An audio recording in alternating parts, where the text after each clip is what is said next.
Ethan Rowe had always believed fear is learned. Something you picked up from stories, from other people's panic, from too much imagination and not enough sleep. Growing up, his father used to say that dark places were only dangerous if you convinced yourself they were. Ethan carried that belief into adulthood like a shield. It was why he didn't hesitate when he signed the lease. The building on Briar Lane looked tired but harmless. 4 floors, narrow windows, bricks stained by decades of rain. It didn't lean. It didn't creak loudly. It didn't advertise its age with dramatic decay. It simply existed, quiet and overlooked, squeezed between newer buildings that looked cleaner but emptier somehow.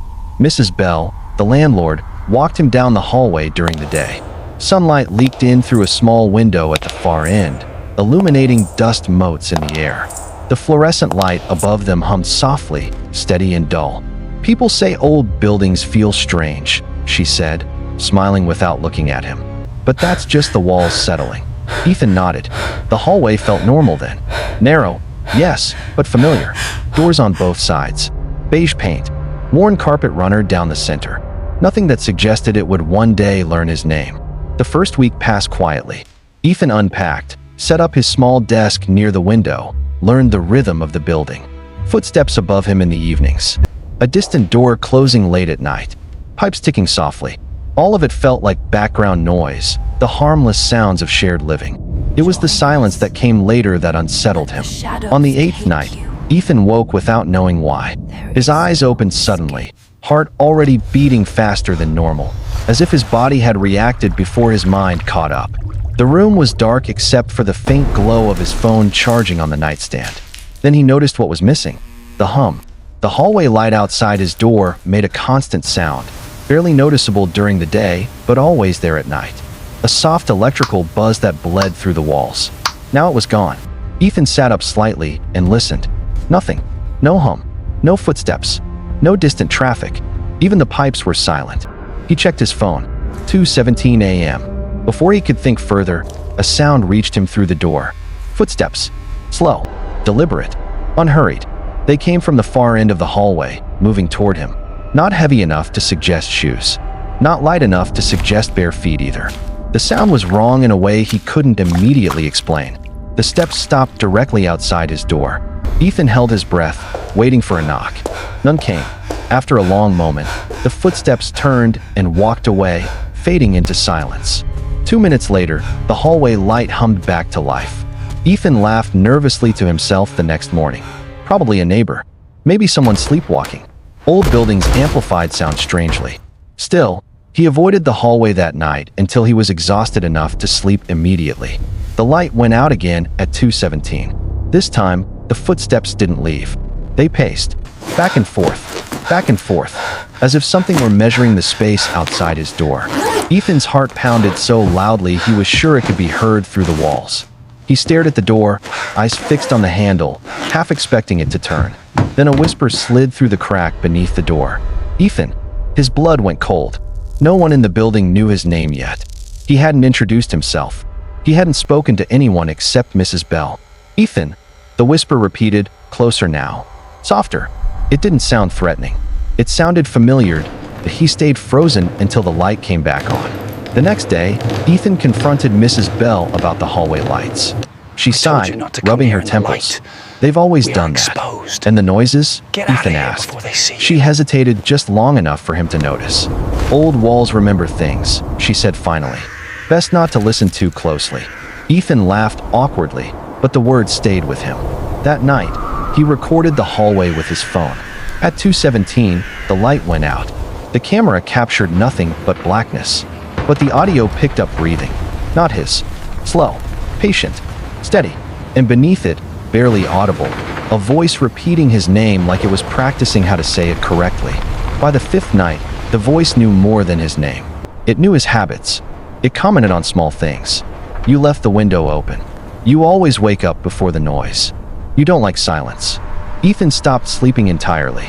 He drank coffee until his hands shook. He left lights on in every room. He avoided the hallway unless absolutely necessary. But the voice didn't need darkness anymore. It followed him into shadowed corners, into reflections that lagged a fraction of a second behind his movements. into dreams he didn't remember having. When he asked his neighbor Tomlin about the hallway, the man's face drained of color. "Don't answer it," Tomlin said quietly. "That's how it learns." "Learns what?" Tomlin swallowed. "How to stay." The night Ethan finally opened the door, the hallway was longer than it should have been. The walls stretched away, bending slightly, as if perspective itself had grown tired. Doors repeated endlessly, their numbers wrong, some scratched out, some written in handwriting that looked fresh. And standing where the light should have been was something shaped like a man, but filled with moving darkness. It spoke without a mouth. "You hear me now." Ethan ran. But even now, months later, in places with no hallway and no light, Ethan wakes at 2:17 a.m. And something that learned his name is still walking toward him. Nadir Hussain had always trusted the road more than people. Roads were honest. They showed you exactly how far you could go and exactly how lost you were. People lied. They hid things behind smiles and habits and words that sounded kind but meant nothing. So when Nadir chose night driving, it wasn't just about the money. It was about control. Fewer cars, fewer conversations, fewer surprises. Darkness simplified everything. At least, that was what he believed. The first night the voice appeared, Nadir had been driving for nearly 6 hours straight. The highway stretched ahead like a ribbon swallowed by blackness, illuminated only by the twin cones of his headlights. No moon, no stars, just road, trees, and the faint reflection of his own face in the windshield. The radio was silent. He liked it that way. Then the static crackled. Nadir frowned and tapped the CB radio, assuming it was interference. This stretch of road was notorious for bad signals. But before he could turn the dial, a sound slipped through the static. "Hello." The voice was small, thin, uncertain. Nadir's hands tightened on the wheel. "This is Truck 64, he said cautiously. "Who's calling?" Static answered him, stretching longer than it should have. Then the voice returned. "Please don't hang up." Nadir slowed without realizing it. His eyes scanned the road, the shoulder, the darkness beyond the trees. "Where are you?" he asked. There was a pause, as if the voice were listening to something else. "I don't know," it said. "It's very dark." That was the first moment Nadir felt the unease settle in his chest. Not fear yet. Something quieter, heavier. There were no houses, no crossings, no signs of life for miles. "Are you on the road?" Nadir asked. "I think so," the voice replied. "I hear something moving." Nadir pulled over. The truck hissed as it slowed, tires crunching against gravel. The engine idled loudly in the silence. I think someone is He grabbed his following me. Where's the flashlight, pickup point? heart beating faster than it should have. Forget "Stay the where you pickup. I are," need you to get off he that said into street the radio. immediately. "I'm getting out." The night swallowed him the moment he stepped down from the cab. The air felt thick, damp, carrying the smell of soil and distant water. His flashlight cut a narrow path through the darkness, illuminating weeds, dirt, the edge of the asphalt. "Can you see my light?" he called. No answer. He walked a few steps farther, sweeping the beam left and right. The trees stood motionless, their branches tangled like skeletal fingers. "Hello," he called again. Nothing. The radio crackled from inside the truck. "Why did you stop?" The sound of the voice coming from the cab made Nadir flinch. "Because I'm trying to help you," he said sharply. "Where are you?" Another pause. "You were closer before." Nadir felt something twist in his stomach. He backed toward the truck, never taking his eyes off the darkness beyond the flashlight's reach. Once inside, he locked the doors and pulled back onto the road. The radio stayed silent. For nearly an hour, Nadir convinced himself it was over. Interference. Stress. Nothing more. Then the voice spoke again. This time, it did not come through the radio. It came from behind him. "It's colder when you drive away." Nadir slammed the brakes and spun around. The sleeper compartment was empty. His breath came in short, sharp gasps. He checked under the bunk, behind the seats. Every shadow, every corner. Nothing. He didn't stop shaking until sunrise. At the truck stop, the fluorescent lights felt too bright, too harsh. Nadir wrapped his hands around a cup of coffee, willing the warmth to calm him.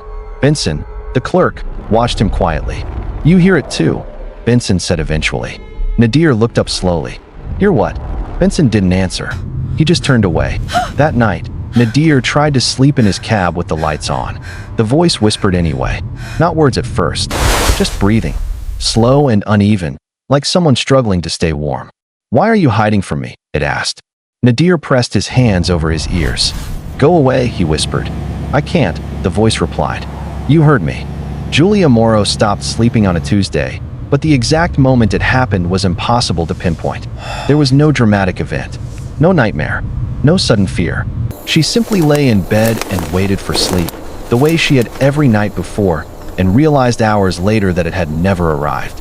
Her body felt tired, heavy, ready to shut down, but her mind remained sharp, alert, painfully present. The ceiling fan spun slowly above her, casting shadows that felt slightly out of sync with its movement. That was the first detail she noticed. Not wrong enough to be frightening, just wrong enough to be noticed.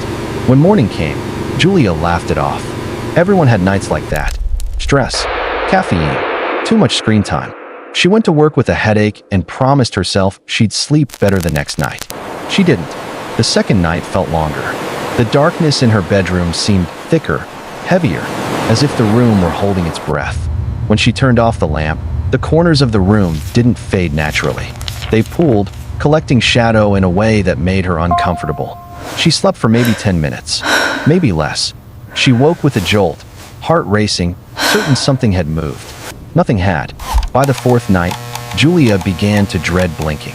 It wasn't a conscious fear at first, just a subtle resistance, a hesitation before closing her eyes, as if some instinct deep in her brain was quietly screaming no. She noticed it during a long blink in the bathroom mirror. For a fraction of a second, she felt pressure, like fingers brushing the inside of her skull. She snapped her eyes open. Her reflection stared back, pale and exhausted. "Get a grip," she whispered. But the room felt different now. Aware. Sleep deprivation changed time. Days stretched and folded in on themselves. Julia began losing track of hours. She would sit on her couch, convinced only minutes had passed, only to discover it was nearly dawn. And always, in the spaces between blinks, there was movement. Not a shape, an absence. Something that removed detail from the world when she wasn't looking directly at it. On the sixth night, she heard breathing. It didn't come from any direction. It didn't echo.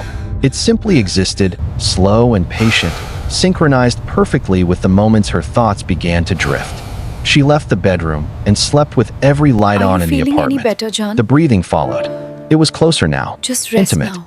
Julia called her sister Hannah just before sunrise, voice Where did the trembling. time go? "I think I'm losing my It was mind," just yesterday, Julia said. wasn't it? Hannah tried to reassure her, tried So to explain long it ago away, now. but her confidence faltered when Julia described the breathing.